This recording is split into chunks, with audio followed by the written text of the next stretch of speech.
Rovac je široko rasprostranjena štetočina koja izaziva štete na povrtlarskim i voćarskim kulturama. Opasan je u staklenicima, plastenicima, rasadnicima i na otvorenom polju.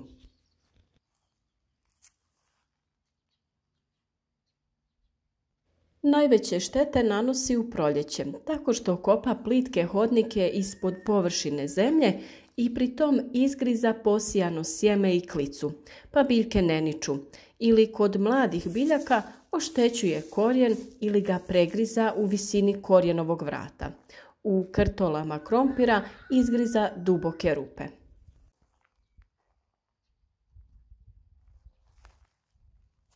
Imaga rovca se roje tokom juna, a potom ženka na kraju hodnika pravi proširenje gdje polaže čak 300 do 600 jaja. Larve se rađaju nakon 3 nedjelje, najčešće u julu, i buše svoje hodnike na sve strane.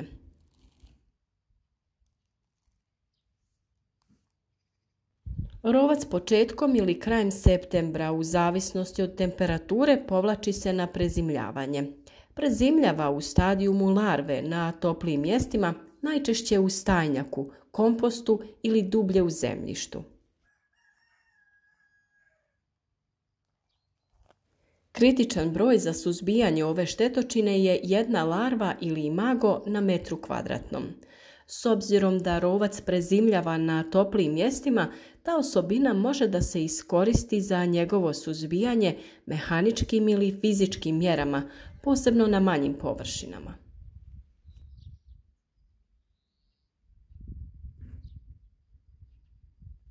Ovaj način suzbijanja se primjenjuje neposredno prije povlačenja rovca na prezimljavanje, ukopavanjem stajnjaka na više mjesta. Agrotehnička mjera borbe za suzbijanje štetočine je obrada zemljišta, koja omogućava rušenje hodnika i izlaganje jedinki dejstvu predatora. Također može da se koristi metoda raspoređivanja otrovnih mamaca.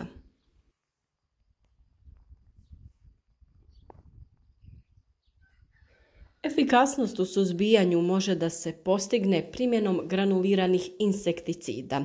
Galition u količini od 40 kg po hektaru. Fors u količini od 12 do 15 kg po hektaru.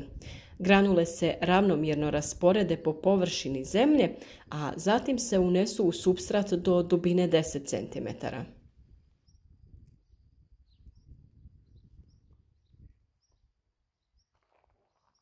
Suzbijanje u već zasnovanim zasadima i kulturama je mnogo teže i manje efikasno nego preventivna primjena u predsjetvenoj pripremi zemljišta. Primjena insekticida u toku vegetacije nije ravnomjerna i javlja se problem poštovanja vremena karence u kulturama sa kratkom vegetacijom.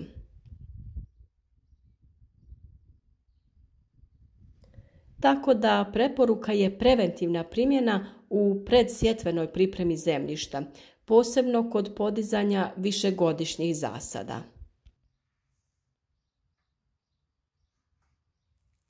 A jeste li vi vidjeli rovca u svom vrtu? To je ono nešto što izgleda kao monstruozni hibrid žohara i raka.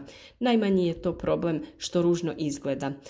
Ono što nije zanemarivo je brzina kojom on pravi štetu. Naime, rovac preferira korijenaste biljke i sočne krtole. Borba sa lisnim ušima, leptirima ili krompirovom zlaticom izgleda kao dječja igra nasuprot borbi sa ovim štetnikom. Ali postoje načini da ga se riješimo ili bar ograničimo štetu koju on uzrokuje.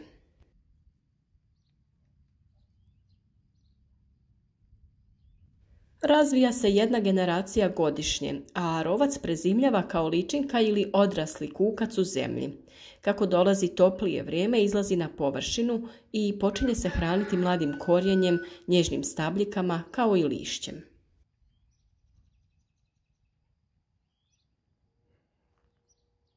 Rovac ore zemljište u potrazi za hranom. Kopajući tunele, on isušuje zemljište, pa tako od vrta lako mogu napraviti pustinju, posebice jer su vrlo vitalni i brzi.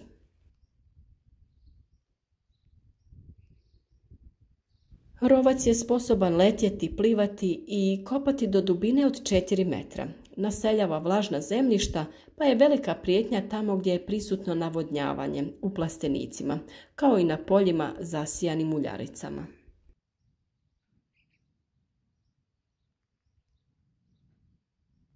Budući da postoje i prirodni neprijatelji rovca poput ptica, krtica, ježeva i mačaka, nije loše imati ove životinje u blizini vrta.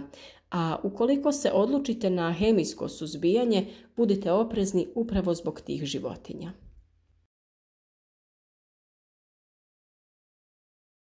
A kako se na prirodan, a efikasan način boriti protiv rovca? Evo nekoliko savjeta kako to činiti na pravi način. Prvo što možete koristiti je kokošije gnojivo ili stajnjak svinja. Rovac ne podnosi ova gnojiva, pa zemljište nahranite kokošijim gnojivom, a u jesen iskopajte kanale dubine 50 cm i napunite stajnjakom. Toplina će privući rovca. Početkom maja postavite nekoliko hrpica svježeg gnojiva na nekoliko različitih mjesta u vrtu. Kukci će ući u njih, napraviti svoj dom i tamo će položiti jaja. Nakon 25 do 30 dana ove hrpice možete zapaliti.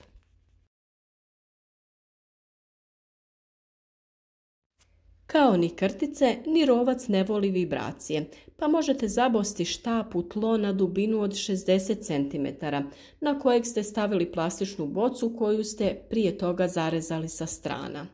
Ta boca će se vrtjeti na vjetru i stvarati vibracije u tlu.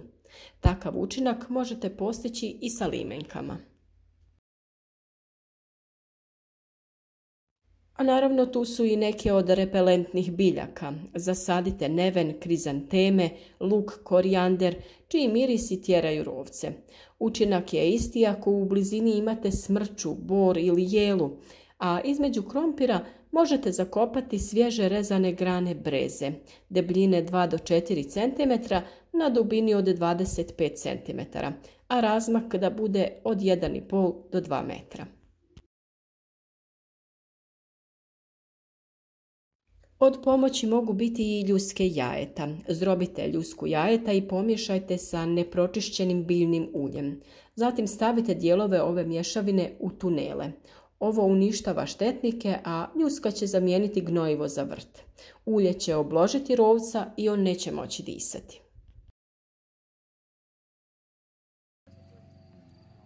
Još jedno rješenje je zamka u hladovini.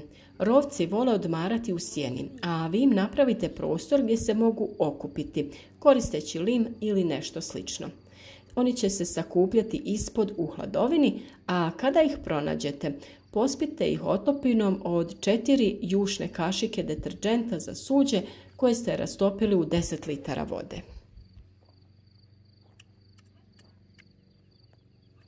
Ono što također može biti od pomoći su klopke. Između kućica u kojima se nalaze biljke postavite tegle s otvorom ukopanim u zemlji i na taj način napravite klopku u kojoj će se rovci sakupljati.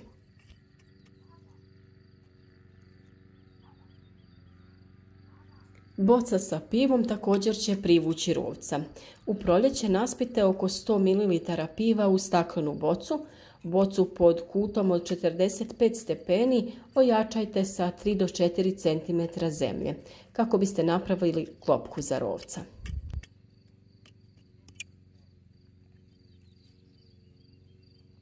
A prije nego što zasadite korijenaste kulture, možete isprobati ovu metodu. Zalijte brazdu sa otopinom od 20 kapi joda koje ste rastopili u 10 litara vode.